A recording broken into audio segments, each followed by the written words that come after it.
Il gabbiano e la balena. An original tale by thefablecottage.com. C'erano una volta un gabbiano che amava una balena e una balena che amava un gabbiano. Il gabbiano amava il bellissimo sorriso della balena, amava il modo elegante in cui lei nuotava nel mare. La balena amava le piume bianche e graziose del gabbiano. Amava guardarlo mentre planava nel cielo. Ed entrambi amavano mangiare tantissimi pesciolini. In estate, il gabbiano e la balena si incontravano nella baia. Parlavano moltissimo. Parlavano della luna, delle maree e delle navi sull'oceano. Il gabbiano raccontava barzellette e la balena rideva. La balena cantava canzoni tristi e il gabbiano piangeva.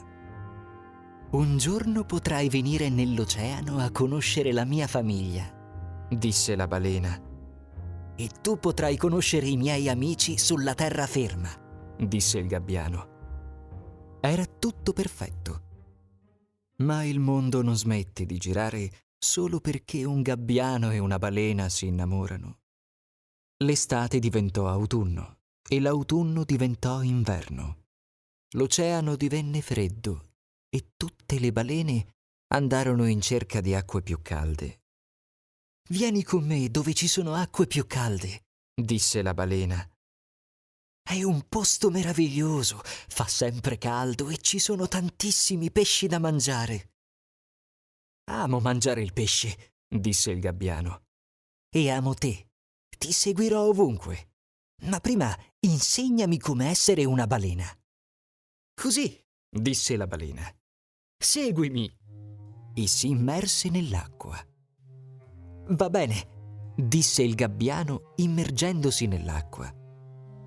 Andò sempre più a fondo. «Sto nuotando!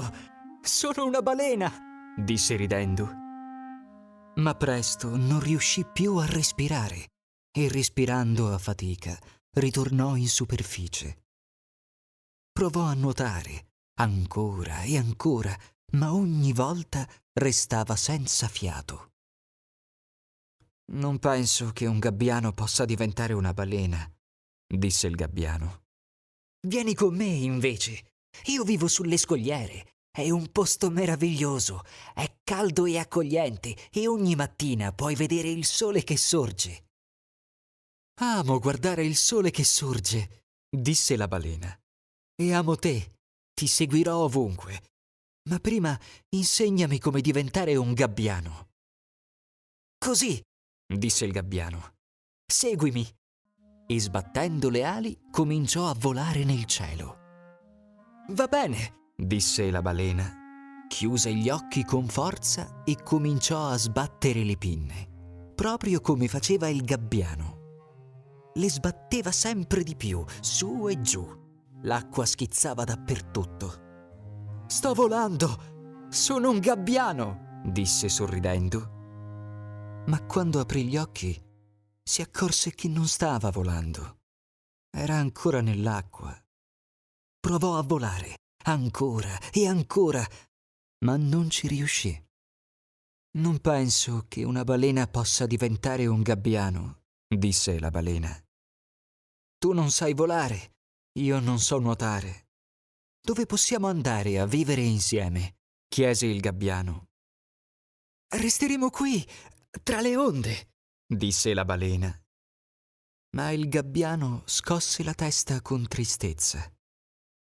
«A te piace nuotare sul fondo dell'oceano. È la cosa che ti piace di più. Qui non sarai mai felice. E a te piace volare e volteggiare nel cielo», disse la balena. «È la cosa che ti piace di più. Qui non sarai mai felice». E quindi, siccome il gabbiano e la balena si amavano tantissimo, si dissero addio. Ma mai si dimenticarono l'uno dell'altro. Ogni volta che la balena vedeva un gabbiano che volava alto nel cielo, ripensava al suo gabbiano. Sperava che anche lui fosse così, felice nel cielo. E ogni volta che il gabbiano vedeva una balena che si tuffava nell'oceano, ripensava alla sua balena e sperava che anche lei fosse così, felice nell'oceano.